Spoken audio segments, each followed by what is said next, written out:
આપ જોઈ રહ્યા છો YNN ન્યૂઝ। હવે જોઈએ અગત્યના સમાચાર। વડોદરા શહેરમાં વિશ્વવિખ્યાત મહારાજા સયાજીરાવ ગાયકવાડ યુનિવર્સિટીમાં હેડ ઓફિસ ખાતે NSUI દ્વારા આવેદનપત્ર PRO હિતેશ રાબિયા આપી રજૂઆત કરવામાં આવી। વડોદરા શહેર વિશ્વવિખ્યાત મહારાજા સયાજીરાવ ગાયકવાડ યુનિવર્સિટીમાં હેડ ઓફિસ ખાતે NSUI દ્વારા આવેદનપત્ર આપી રજૂઆત કરવામાં આવી હતી, જેમાં વિદ્યાર્થીઓ બીજા ટાસ્ક માટે ઉત્તીર્ણ નથી થયા તે વિદ્યાર્થીઓને પણ તેમના માર્ક્સ લક્ષીને મૂંઝવણમાં છે। યુનિવર્સિટી દ્વારા કોઈ પણ ટેસ્ટ લેવામાં આવે તેના માર્ક્સ ડિક્લેર કરવાની તે સંસ્થાની જવાબદારી હોય છે, પરંતુ MS યુનિવર્સિટી સત્તાધીશો હજુ સુધી કોઈ પણ પ્રકારની માર્ક્સ અંગે માહિતી બહાર પાડી રહ્યા નથી, જેથી NSUIની માંગ છે કે વહેલી તકે માર્ક્સ જાહેર કરવામાં આવે, જેથી VC દ્વારા BBAમાં રહેલા ભ્રષ્ટાચારને રોકી શકાય અને પરિણામ જાહેર નહીં થાય તો NSUI દ્વારા RTI અપીલ કરી ભ્રષ્ટાચાર અંગેની માહિતી બહાર પાડવામાં આવે। Reporter Rahul Rajput, YNN news, Vadodara.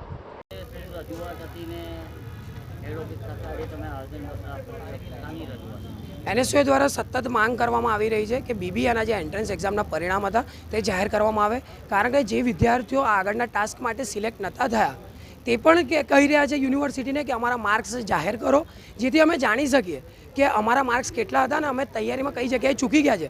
પણ યુનિવર્સિટીના વાઇસ ચાન્સેલરથી લઈને ડીન સરથી લઈને ક્યાંક ને ક્યાંક પોતાનો ભ્રષ્ટાચાર છુપાવવા માટે આજે છે માર્કનું ડિક્લેરેશન નથી કરી રહ્યા। તમે મને જણાવો કે કયા એવા એક્ઝામ થાય છે કે જ્યાં માર્ક્સ વિદ્યાર્થીઓને ડિક્લેર નથી કરવામાં આવતા, ફક્ત સીટ નંબર જાહેર કરવામાં આવે છે। દેશની કોઈ પણ યુનિવર્સિટીમાં એક્ઝામ લેવાય તો તેના માર્ક્સ, તેના સીટ નંબર અને વિદ્યાર્થીનું નામ જાહેર કરવામાં આવતું હોય છે, પણ યુનિવર્સિટીના MS યુનિવર્સિટીના સત્તાધીશો પોતાનો ભ્રષ્ટાચાર છુપાવવા માટે ક્યાંક ને ક્યાંક માર્ક્સને છુપાવીને એમના જે અંગત જે એમના મિત્રો છે તેમના વિદ્યાર્થીઓને એડમિશન આપી રહ્યા છે। આજે અમે વાઇસ ચાન્સેલરશ્રીને આવેદન આપવામાં આવ્યા છે, જો અમને માર્ક્સ જાહેર કરવામાં આજે નહીં આવે તો NSUI દ્વારા આ અંગે આગળ RTI પણ કરવામાં આવશે અને સાથે સાથે હાઈકોર્ટમાં PIL પણ દાખલ કરવામાં આવશે।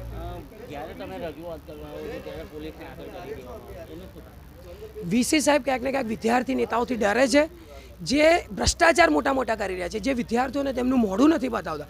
એટલે આના પરથી તમે જોઈ શકો છો કે વાઇસ ચાન્સેલર જે છે ક્યાંક ને ક્યાંક ભ્રષ્ટાચારી છે અને તેમનો ભ્રષ્ટાચાર છુપાવવા માટે વિદ્યાર્થીઓના સામે આવતા નથી।